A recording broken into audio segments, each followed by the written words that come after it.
Warahmatullahi wabarakatuh. Alhamdulillah alamin. Wassalatu wassalamu ala asrafil anbiya'i wal mursalin sayyidina wa maulana Muhammadin wa ala alihi wa sahbihi ajma'in. Amma ba'du. Sebagai hamba Allah yang beriman, marilah kita panjatkan puji dan syukur kehadirat Allah Subhanahu wa taala yang telah memberikan kita kekuatan, kesehatan lahir dan batin kepada kita semua, sehingga kita dapat diberi kesempatan di tempat ini dalam rangka menghambakan diri kepada Allah Subhanahu wa taala. Salawat dan salam tidak lupa kita curahkan kepada junjungan kita Nabi Allah Subhanahu wa taala, yaitu Nabi Muhammad sallallahu alaihi wasallam yang telah menghantarkan umat manusia dari alam jahiliyah ke alam hidup yang modern, yang penuh dengan kemajuan ilmu, pengetahuan, dan teknologi seperti yang kita rasakan pada saat ini. Semoga kita termasuk hamba Allah yang taat, yang berhak mendapatkan syafaatnya di hari akhirat kelak. Perkenankanlah saya akan membawakan materi yang berjudul Tauhid. Materi yang akan saya bawakan adalah materi Tauhid. Tauhid adalah dasar dari setiap ajaran yang disampaikan oleh semua rasul, karena Tauhid dasarnya adalah meyakini bahwa Allah Esa. Allah itu memiliki berbagai macam sifatnya. Ia adalah Tuhan yang Maha Esa, tidak beranak dan tidak pula diperanakkan, seperti dalam Quran Surah Al-Ikhlas ayat 1 sampai dengan 4 yang bunyinya A'udzubillahi minasyaitonirrajim. Bismillahirrahmanirrahim. Qul huwallahu ahad, Allahus samad, lam yalid wa lam yulad wa lam yakul lahu kufuwan ahad. Yang artinya, katakanlah, Dia Allah yang Maha Esa. Allah adalah Tuhan yang bergantung kepadanya segala sesuatu. Dia tidak beranak dan tidak pula diperanakkan, dan tidak ada seorang pun yang setara dengan Dia. Inilah surat yang memiliki makna ketauhidan lebih dalam. Tauhid dalam bahasa Arab diambil dari kata wahadah yuwahidu tauhidan, yang artinya menjadikan sesuatu satu saja. Menurut penjelasan Syekh Muhammad bin Shalih Al-Utsaimin, bahwa makna ini tidak tepat kecuali diikuti dengan penafian, yaitu menafikan segala sesuatu selain sesuatu yang kita jadikan satu saja, kemudian baru menetapkannya. Bila dilihat dari pengertian tersebut, artinya ada potensi umat Islam untuk memiliki sesembahan seperti malaikat, benda sakral, dan sebagainya. Dalam Tauhid ada penekanan bahwa sesembahan hanya kepada Allah Subhanahu wa taala. Jenis-jenis Tauhid.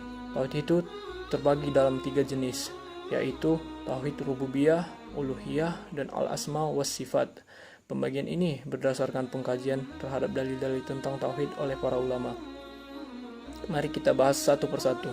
Yang pertama, Tauhid Rububiyah. Tauhid Rububiyah adalah tauhid yang menekankan keyakinan bahwa Allah yang menciptakan segala sesuatu apa yang ada di dalam semesta kita ini. Pergerakan matahari, bulan, pergantian siang dan malam, serta apapun yang terjadi di alam semesta bergerak karena kehendak Allah Subhanahu wa taala. Selanjutnya, yang kedua ada Tauhid Uluhiyah. Ini adalah bentuk tauhid dalam perwujudan amal saleh. Dalam Al-Zaddid Syah Kitab Tauhid dijelaskan bahwa ini adalah mentauhidkan Allah dalam segala bentuk peribadahan, baik yang zahir maupun batin. Karena ini adalah misi dakwah para rasul dan alasan diturunkannya kitab-kitab suci dan alasan ditegakkannya jihad di jalan Allah. Semua itu adalah agar hanya Allah saja yang kita sembah dan agar penghambaan kepada selainnya ditinggalkan. Terakhir adalah ada Tauhid Al-Asma was Sifat.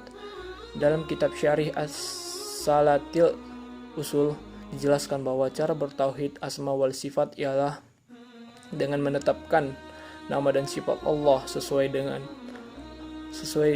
apa yang Allah tetapkan bagi dirinya, dan menafikan nama dan sifat yang Allah nafikan dari dirinya dengan tanpa tahrif, tanpa ta'til, dan tanpa ta'yif. Landasan dari tauhid ini adalah firman Allah Subhanahu wa taala, yaitu walillahi al-asmaul husna fad'uha biha, yang artinya hanya milik Allah nama-nama yang husna, maka memohonlah kepadanya dengan menyebut nama-namanya. Quran Surah Al-A'raf. Kemudian kita ada keutamaan dari sifat tauhid. Ada keutamaan dari tauhid. Mentauhidkan Allah Subhanahu wa taala dengan hati memiliki keutamaan yang luar biasa.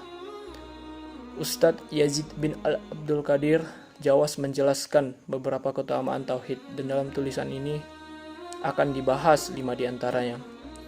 Pertama, akan dihapus dosa-dosanya.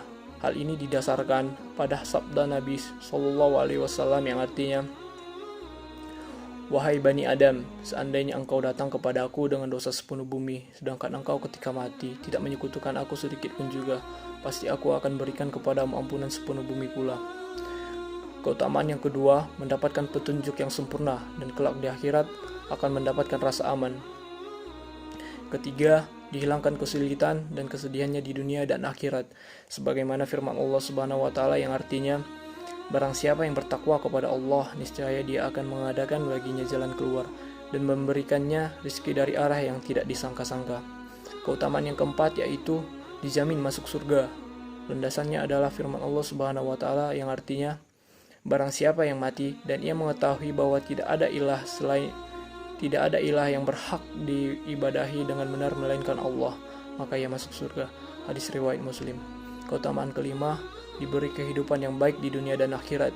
Firman Allah Subhanahu wa taala, "Barang siapa yang mengerjakan amal salih, baik laki-laki maupun perempuan, dalam keadaan beriman, maka pasti akan kami berikan kepadanya kehidupan yang baik, dan akan kami beri balasan kepada mereka dengan pahala yang lebih baik dan dari apa yang telah mereka kerjakan." Quran Surah An-Nahl ayat 97. Kita sampai pada kesimpulan. Kesimpulannya, demikian penjelasan tauhid mulai dari pengertian, jenis dan keutamaannya. Semoga penjelasan tersebut dapat menambah keimanan kita serta ketakwaan kepada Allah Subhanahu wa taala. Mungkin cukup sekian kultum dari saya. Atas kurang dan janggalnya saya mohon maaf. Wabillahi taufiq wa hidayah. Assalamualaikum warahmatullahi wabarakatuh.